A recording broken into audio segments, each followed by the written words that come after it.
করবো পালং শাকের ঝোল। আর পালং শাকের ঝোলে আমি একটা বড়ি দেবো, তাই বড়িগুলো প্রথমে ভেজে নিচ্ছি। এবার আমার বড়িগুলো ভাজা হয়ে গেছে, আমি উঠিয়ে নেব।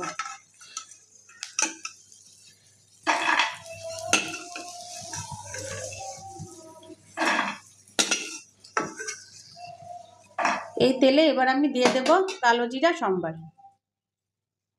বড়িগুলো ভাজা হয়ে গেছে বন্ধুরা, এবার আমি দিয়ে দেব কালো জিরা, দিয়ে দিলাম রাঁধুনি। এটা একটুখানি সম্বারটা একটু আসবে, তারপর আমি কাঁচা লঙ্কা চেরা দিয়ে দেব। তো দেখুন বন্ধুরা, পালং শাকের ঝোল করতে আমি এখানে দেখুন পালং শাকগুলো কেটে নিয়েছি। আর এখানে আমার হরেক রকম সবজি নিয়েছি, দেখুন মূলা, সিম, গাজর, আর আছে আপনার বেগুন, আলু আর কাঁচা লঙ্কা কেটে নিয়েছি বন্ধুরা।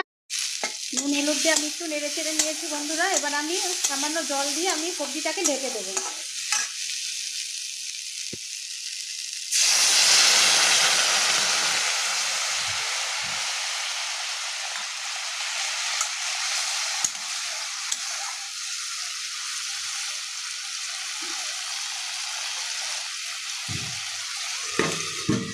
তো বন্ধুরা, এই পালং শাকের ঝোলটার মধ্যে কোনো মশলা লাগে না, একমাত্র কালো জিরা, কাঁচা লঙ্কা, নুন হলুদ হলে। এখন বন্ধুরা আমার সবজিটা অনেকটাই মজে আসছে, এবার আমি পালং শাকগুলো দিয়ে দেবো।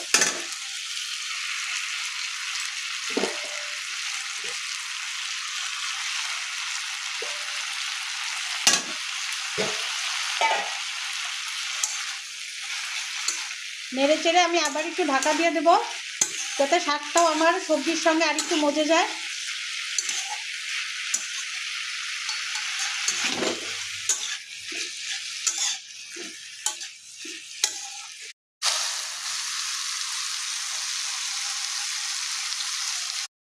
তো বন্ধুরা, আমি সবজিটা একটু নেড়ে দিচ্ছি, দেখুন আমার পালং শাকগুলো অনেকটা মজে এসেছে।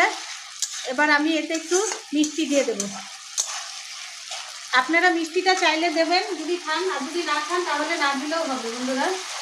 আর যেহেতু এটা নিরামিষ সবজি আর পালং শাকের ঝোল হিসাবে আমি এটা রান্না করছি, তাই আমি এখানে একটু মিষ্টি দেবো। তো আমি দিয়ে দিলাম একটু চিনি। পালং শাকের ঝোল আমার রেডি, এবং আমি বাটিতে নামিয়েও নিয়েছি বন্ধুরা।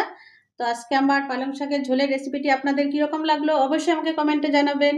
আর কে কে এভাবে রান্না করে খান সেটাও জানাবেন। যদি ইউটিউব থেকে দেখে থাকেন তাহলে সাবস্ক্রাইব করে আমার পাশে থাকবেন, আর যদি ফেসবুক থেকে দেখে থাকেন তাহলে ফলো দিয়ে অবশ্যই আমার পাশে থাকবেন। তাহলে বন্ধুরা আজকে এই অবধি, টাটা বন্ধুরা।